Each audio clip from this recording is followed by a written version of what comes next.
Assalamualaikum warahmatullahi wabarakatuh. Selamat pagi anak-anakku, siswa kelas 6 MIJK Putra. Bagaimana kabarnya kalian pada hari ini? Baik, sehat? Alhamdulillah. Semua baik, semua diberikan kesehatan, panjang umur. Dan doakan juga Ustadz semoga diberikan panjang umur, sehat walafiat. Sehingga di pagi hari ini kita dapat menuntut ilmunya Allah Subhanahu wa Ta'ala. Baiklah anak-anakku, pada pembelajaran kita pada pagi hari ini kita akan membahas pelajaran ilmu pengetahuan sosial dengan materi karakteristik kependudukan kawasan ASEAN. Anak-anakku sekalian, adapun kemarin kita akan membahas masalah geografis wilayah ASEAN. Sekarang kita akan membahas yaitu pertama jumlah kependudukan negara-negara ASEAN. Penduduk, ada yang tahu artinya penduduk? Oke. Penduduk adalah orang-orang yang mendiami suatu tempat.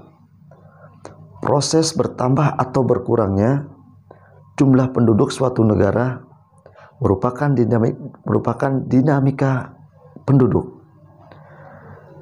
Adapun dinamika penduduk adalah perubahan jumlah penduduk dari waktu ke waktu yang disebabkan oleh A.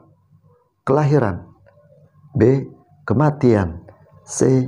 Migrasi, dan faktor lain seperti bencana alam dan peperangan.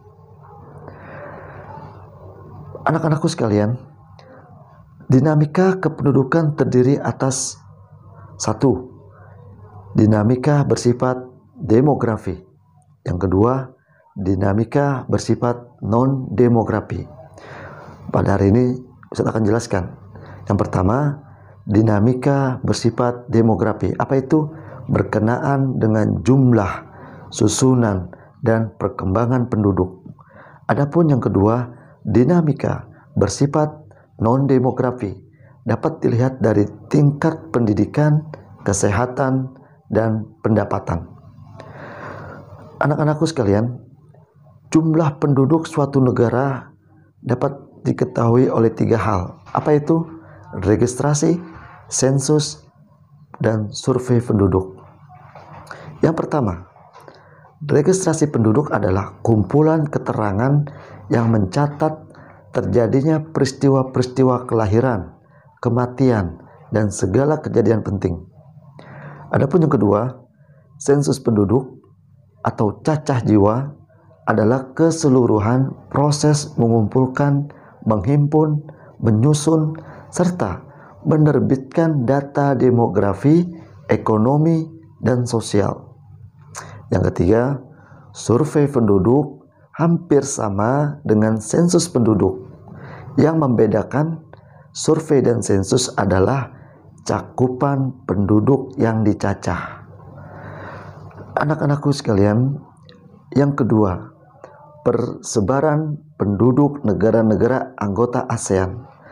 Pada tahun 2017, penduduk di negara ASEAN jumlahnya sekitar 648.780.040 jiwa.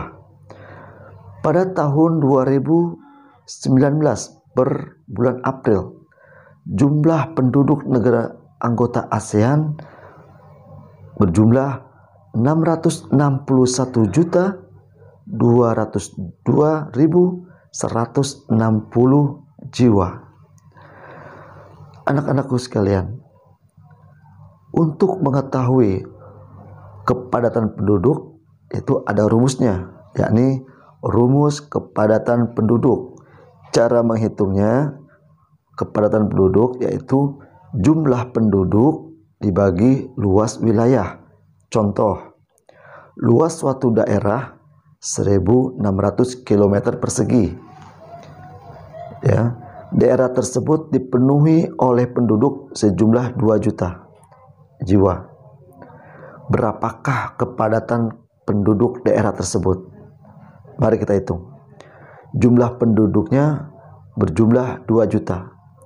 Adapun luas wilayahnya ya sebesar 1.600 km persegi. Jadi 2 juta dibagi 1.600 km persegi sama dengan 1.250.000 jiwa per kilometer persegi.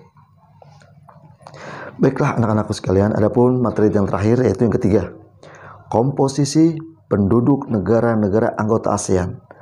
Komposisi penduduk adalah susunan atau pengkelompokan penduduk berdasarkan ciri-ciri tertentu. Contoh yang pertama, pengelompokan kependudukan menurut umur, jenis kelamin, pendidikan, mata pencarian, agama, dan tempat tinggal. Baiklah anak-anakku sekalian, untuk hari ini pembelajaran kita, materi kita Ustadz akhiri. Namun tidak lupa, Ustadz akan memberikan tugas kepada kalian, yaitu carilah informasi tentang data tahun 2018 penduduk negara anggota ASEAN. Kemudian tuliskan hasilnya dengan melengkapi tabel pada halaman 8. Ya, jangan lupa serta tuliskan sumber datanya. Dapatnya dari mana? Contoh, meskipun Anda cari di Google, cari data sumber dari Kompas atau sumber data dari Detik.com. Contoh begitu ya. Baiklah anak-anakku, pada pembelajaran hari ini Ustadz akhiri dengan mengucapkan alhamdulillahirabbil alamin. Sekian, assalamualaikum warahmatullahi wabarakatuh.